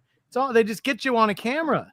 They don't even have to have officers anywhere. They have cameras all over the place to catch you speeding or not coming to a complete stop or running a red, a yellow light or, rolling a stop sign, everything. And they send you the ticket and it's just, or they impound your car for like they literally have people. They don't have cops. They got meter maids that are like 50 of them per block. They'll get your car towed like a pit crew in like 4 minutes. Yeah, meanwhile, they got motorcycle gangs running up and down the streets all day and all night, running ref shot over everything. But they're busting our balls, because we parked in front of something too long or something like that. Or Philadelphia. I can't. Yeah. All right. Well, you know what I'm going to do, Ken? Since we got all right, I am getting ready to sell my house. My house is going to be sold in the next couple of months. I'm trying to figure out where I want to move next. Now, it's not going to be an immediate move. I'm gonna take a year and live in the area, but I want sell me on why I should move to where any of you guys live. Kansas City. Or tell me where I should move. I want somebody to tell me why I should move to this kind of place. That's what I want. As long as they've got hotels there, I can probably find a job. So all I need is I want somebody to give me the hard sell on why I should move to wherever they think I should move to. And please don't say hell. I already have that place waiting for me. I think you should move to the mecca of the hotel industry, Buffalo, New York. Orlando, Florida. What is it? Buffalo, New York. Buffalo, New York. Yeah, you couldn't pay me enough to move to Buffalo. I have a friend who lives there, and for the 1 month a year that I would be more than happy to visit him, that's it. Yeah. I mean, listen, you're sir, you should be looking, personally, I would think you'd be looking at Orlando, Vegas. I said, but once again, I want to be, I like to be, where I'm at for our cons. I think the middle of the East Coast is good. So tell me why I should move out of the East Coast or up or down or wherever. Kansas City has a better football team. It's arguable. What for now? Well, it wouldn't matter. I'm not going to switch. I don't care if I move to China. I'm not changing teams. That's not how it works. By the time Jeff moves to Kansas City, the Chiefs will, with the first pick in this first round of the NFL draft, the Kansas City Chiefs select. That ship is sailing, buddy. You're right. You better enjoy it. Yeah, that's definitely NFL championships run through Kansas City. that wave has crested and it's starting to come down. Philadelphia. I lived in Philadelphia. I can't go back. No. I'm saying the Super Bowl championship run through Philly. Not Something about Kansas City. You're gonna move here, Jeff? Now I said make your pitch. Well, got a daughter in Chicago. Barbecue. But you don't want to be as cold as they are in Chicago. Well, I said my that's Chicago's on my list because my kid's moving to Chicago for college, so it's definitely on my list. But you can be 6 Chicago's hours. Great. Away, I love Chicago. or 8 hours. Yeah. Quick plane ride away. Oh, and by the way, Murdoch says he's loving how that Monica is coming out. I almost forgot there's an art show going on. There is an art show. Andrew, do you have any opinion on where Jeff should live? I like I was just saying, I love Chicago. Chicago's great. A lot of good music, a lot of good food. You know, I know it'll be an arguable point, but you know, I think we've got better food than New York and Los Angeles. Oh wow! Oh, I want to see it. I want to see the chat go after that. I don't know. I've had some pretty good meals in Chicago. You know what you didn't have was good pizza though. That's Chicago. That's not cheap. That's not really Chicago pizza though. They're more pub style pizzas. It's a tomato cheesecake. The deep dish. Yes, it is. It's garbage. It's a casserole. It's a casserole. I like Chicago. I wouldn't want to live there. I do too. Well, that's what I said. I like visiting my kid there. You know, I make sense because that's where my company is out of. It's where they're headquartered is in Chicago. But it's not really for me. But I'm like I can see the arguments. See now, I would caution cousin. against that. You know why? Because that means if they're in that town, that means the hotels in that town are probably get corporate visits all the time. And you know how those supervisors get when the corporation guys are coming in. Yeah. Make sure you have Chicago. Absolutely, Murdoch. Absolutely. Oh, listen, Chicago. I went to visit. We went for my kid's graduation from high school a couple of like a month or so ago, and we went to Wrigley. Had a couple dogs. They weren't bad. I'm not going to lie to you. They were not bad. I've only ever been to Wrigley Field once, and it wasn't for a baseball game. Ooh, concert? The Foo Fighters, Cheap Trick, Naked Ray Gun, and Urge Overkill. Wow. Oh, wow.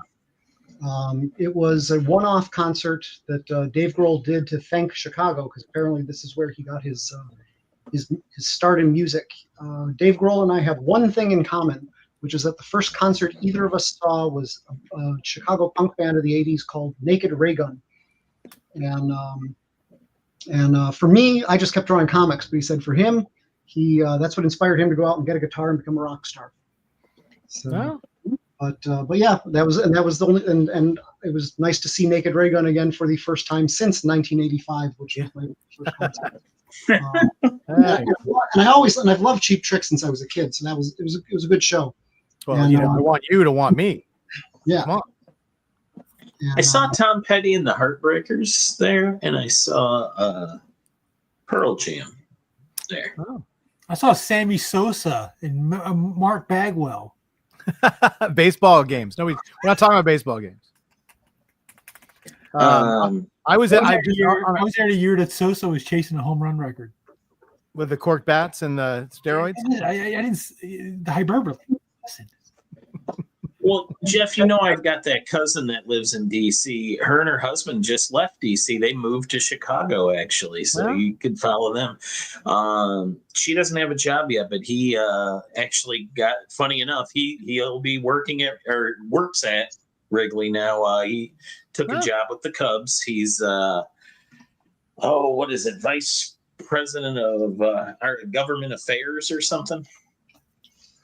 Yeah. For the Chicago Cubs. So congrats, Will, if you're never going to watch this. So, well, going back to I'll tell you the little thing about Dave Grohl. I was at the first ever Foo Fighters show.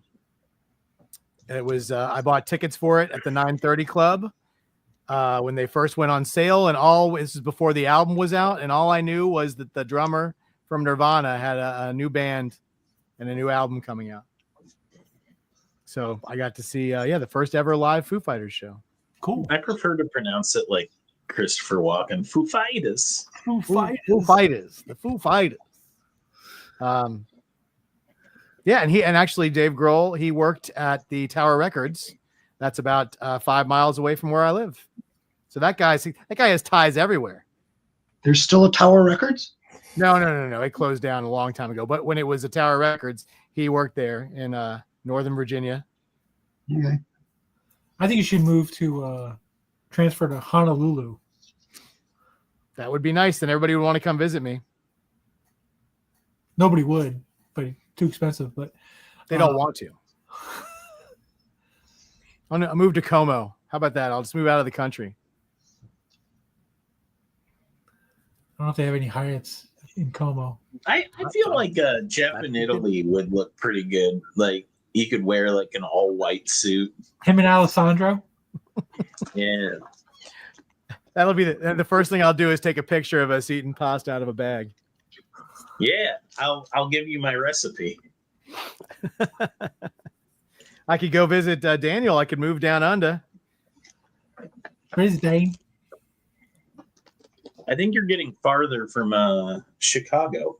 I am. Well, my plan was always to retire in San Diego, but I'm not ready to do that yet. I want to do a lot more traveling in the next decade or so. So I need to. So I'm not ready to put all my money into where I live. I'm more ready into. I think middle of the country. Chicago or Kansas City. That's my vote. Well, Chicago's got all the flights. We got all, we got the two airports. No, Nobody goes to Midway. But I am a big driver though. I do like to drive, and that's my problem with cities is it's more public transportation than driving. Pittsburgh. You do have the worst city. Not in Kansas City. There's not enough people in Cleveland. Good God, man. I don't know. I think there's only like 8 people who work at the 800,000 buildings that are around there. It's the funniest thing when we went to Cleveland and Ken picked me up from the airport during rush hour, and I don't think we saw more than 5 cars in the city. Wow. Yeah, I mean, it didn't matter. The streets were. It looked like the zombie apocalypse was. Yeah, it looked like they had told everybody, "Hey, we're filming the Superman movie here. Stay off the streets." And they just nobody ever told them they could go back after they finished filming. Did you say they were showing the Superman movie? So stay off the streets. Is that what you said? Yeah. I'm gonna go see that, and I'm gonna give it an honest. Somebody said Denver. I have a brother who lives in Boulder, but no, I'm good. Somebody said Tennessee. What about Nashville? That seems to be a hopping spot now. That is a hopping spot. Listen, I heard a girl who should have been like performing country music professionally, like with an album, when I was at the airport for a layover at like 10 o'clock in the morning in Nashville, and she's just playing at the local barbecue restaurant in the fucking airport. Excuse my French. And she was phenomenal. And I'm like, this is when you know you're in Nashville, when there's a woman who should be like, who could put out a record, who's just playing at 10 a.m. in an airport restaurant. Crazy. Yeah, they got this whole road in Nashville. You can walk down, it's just bar, and there's just bands playing. They play in the window, and you walk by. It's crazy. Murdoch says stay away from Memphis. Nashville is okay. And I used to live in New Orleans, so that's out. I'm not going back there. Yeah, I don't. New Orleans is the Philadelphia of the South. Listen, I'm glad I lived there. St. Louis. The only arches I like are the golden arch. No, I'm just kidding. I don't eat McDonald's. Okay. Yeah, we'll keep working on this. Yeah, we're gonna figure go it up out. to Minneapolis. We know people up there. That is the place where Washington won the Super Bowl back in 1991 against the that was a good one. They let you guys have one of those, huh? We have 3 actually, and we've been to the Super Bowl 5 times, by the way. Soon to be 6. Hmm. Calling my shot. That's neat. If the world ended today, the Kansas City Chiefs lost the first and the last Super Bowl.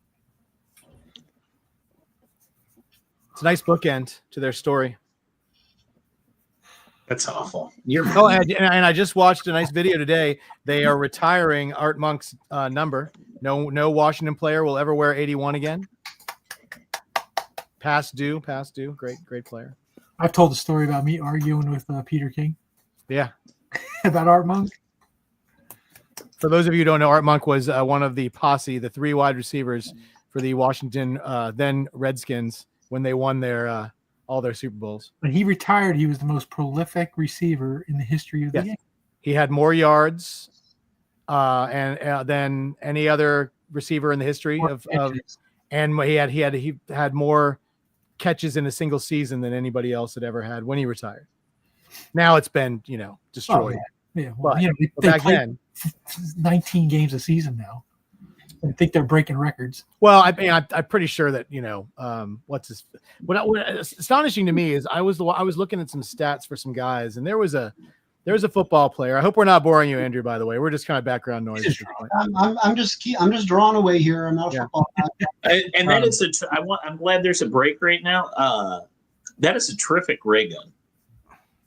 Oh well, thank you. Oh, look at that! Fantastic. Yeah. So hoping to do more Monica Moon in the coming years. I have the plot already written out, so that's really good. And I just need to do write out the script and thumbnail it. And I don't know, like if I'm going to do another Kickstarter, I need to do one where I've actually got the book done to show people I can actually get them out on time. And is there any way people could go buy the existing content you have for this character? It is. I mean, they can go on eBay and see if they can find one of the limited edition. Okay, I didn't know if you had it in a shop or in a... No. I did Monica Moon's almost been published multiple times over the years. She was created for a Spanish publisher. Spanish publisher was asking me to create something, and wanted girl in space kind of thing. Well, it turns out he wanted more like girls having sex in space, and that wasn't really what I was going for with my pitch and stuff. And but I didn't know that till I had the pitch, and so that didn't go anywhere. And then another publisher picked it up and actually paid me to do a 10-page intro story with her to run in the back of one of their 10-pagers. But this publisher also didn't last long. So at least I got paid, and I just to secure the trademark, I put out an ashcan edition of like 200 copies that people could buy from me at shows, and I do still have people bring those up to me every once in a while when they pick them up on eBay or something like that. And there's a guy who is like the world's biggest Monica Moon fan down in North Carolina, who tracked down the originals for Monica wherever they were. I think he's only missing one of the pages that I did for it. He even found like 2 pages I'd sold in Germany and bought them. Wow. And, yeah. So I mean, people who liked it. It's a retro space girl. Can you flip it around a little so we can see it more straight on? And Emilio, that's not a tail. Blast, that's right? that's it's a rocket blast. It's the rocket blast coming out. Emilio thought it was a tail. It's the blast of from the rocket she's flown. Yeah. Yeah.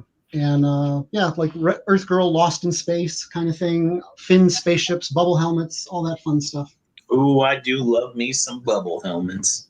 Oh yeah. So yeah, and I'm going to be dedicating it to Rick Yeager and Bob Lubers, who, Rick Yeager was the artist on Buck Rogers from 1933 to 58, and was the first real cartoonist I ever knew. And if it wasn't for him, I might never have gotten where I was, because it was more his work ethic that inspired me than even his actual artwork, and just making sure you get the job done and on time. Murdoch says Dan was kind of hoping to see if there were any pages up for grabs, and this is for Murdoch, correct? Well, there will be pages eventually once I draw the new book.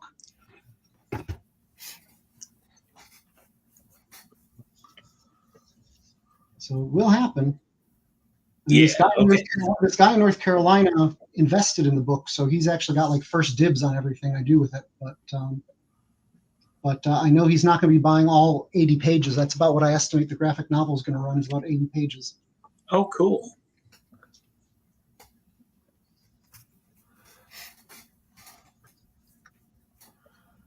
We got about 15 minutes of the show here, guys. So if anybody wants a claim for Andrew, get it. Well, we've still got one left after this, right? Sabrina? Was that it? We got a Captain Hook. Right? Captain Hook and Sabrina. So some of these will happen off camera. They will have to. They will have to happen off camera because I'm going to have to like cut this off at around 8 o'clock my time, so in about 10 minutes. Yeah. So, yep. So I will make sure I get the Sabrina bust and the Hook full figure done and hand them over to Ken for San Diego Con. Yes. And Murdoch, did you want this personalized?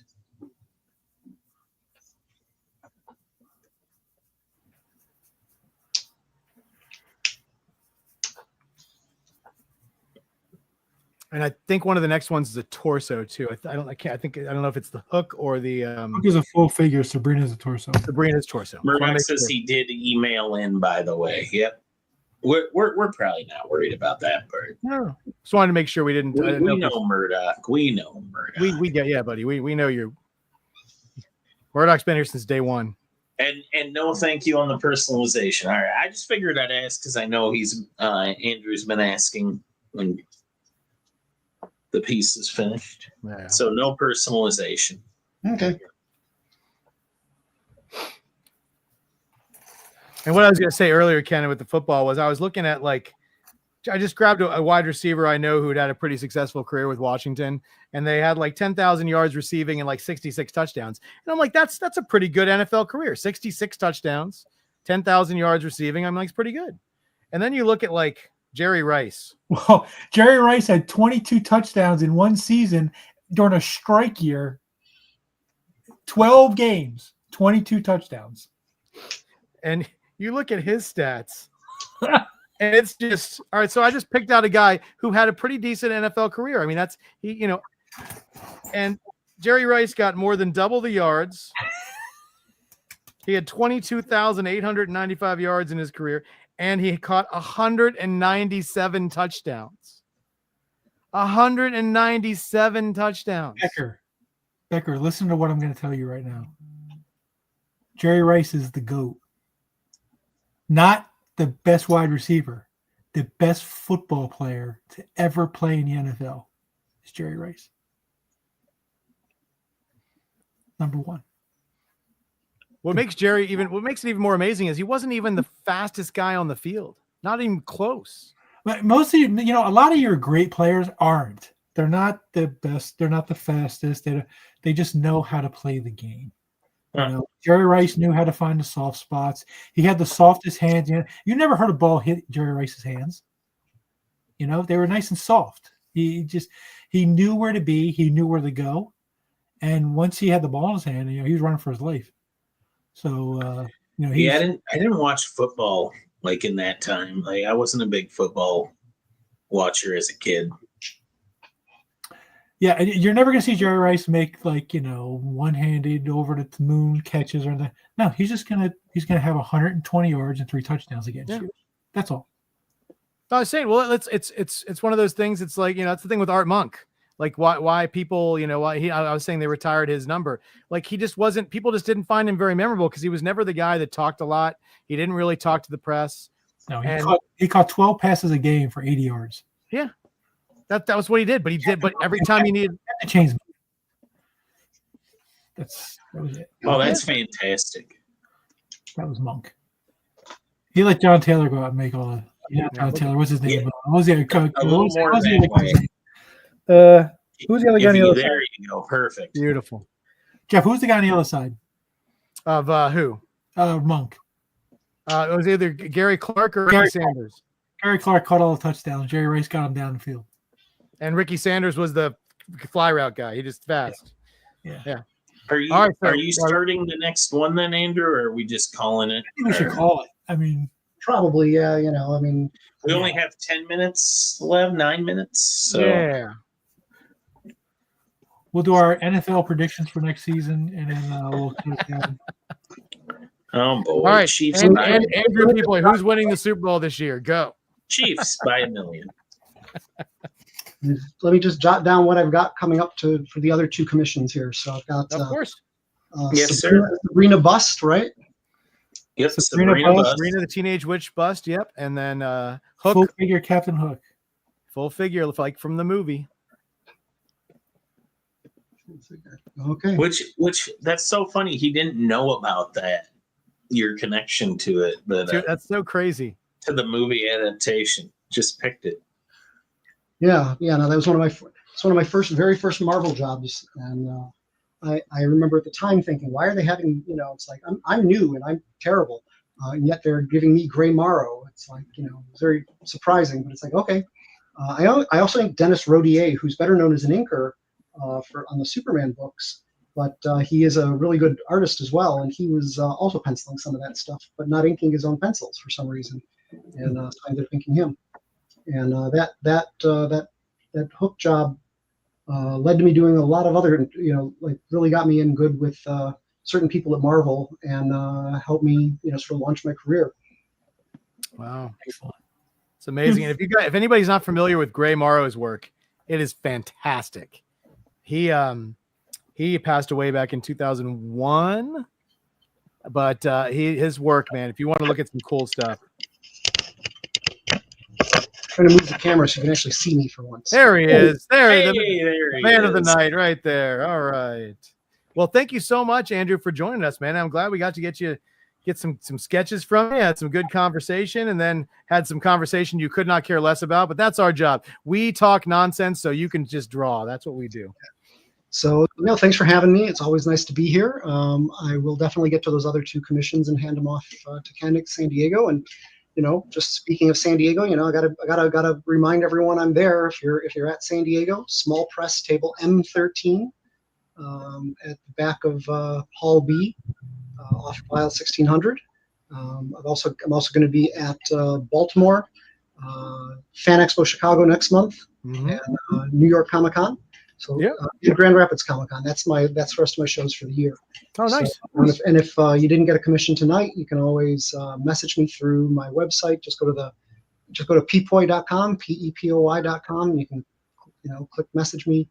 And I do suggest, like for bigger shows like New York and Baltimore and stuff like that, you know, to reach out in advance to pre-book to get on the list, because I'm, you know, I tonight wasn't, you know, it's like tonight I drew pretty fast because I'm just sitting at my drawing board, but it shows, you know, I'm chatting with people all the time, right, signing comics and stuff. I don't get through that many commissions, so I don't have a huge list of these shows. Right. So always pre-done is always the way to go. Absolutely. Yeah. And again, if you want to go to pepoy.com, you can sign up for my mailing list, find out what I'm up to, what I'm doing. You can follow me on Facebook, facebook.com/Andrew Pepoy.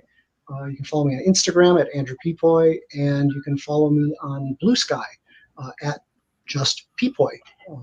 I was the first Pepoy to get on Blue Sky, so I was able to take my last name. Nice. There's not a lot of us, but there are a few. I know you guys are art collectors. I don't know if you know Mike Berkey's a distant relative of mine. His mother's maiden name's Pepoy. Wow. You know Mike Berkey? Crazy. Yeah, of course. All world. Or if you know the artist Ted Sikora, turns out he's a distant relative too. So there's not a lot of us, you know, but there's a few Pepoys out there. Nice. Excellent. Thank you so much, Andrew. We appreciate it. And I hope you have a great rest of your night. And once again, everybody, you know which cons he's going to be at. Reach out if you want something. And we're going to show off all of these sketches on the website once we get them to show them off, because they are fantastic. Yeah, I suppose I could look straight at the camera, but I'm like looking over my computer screen. That's why. You're looking. I know. I do the same thing. My camera is actually located about 2 feet above my laptop, so all the time I'm going back and forth between looking everybody in the eye and looking at everybody on the screen. But thank you guys, and thank everybody out in the crowd who joined us. We will be here next Tuesday. Maybe it's I'll a be in travel San day. Diego. So Yeah, somebody. We might. You never know. Maybe Ken will maybe do a live. maybe I'll rustle up an artist to sit with me. Yeah.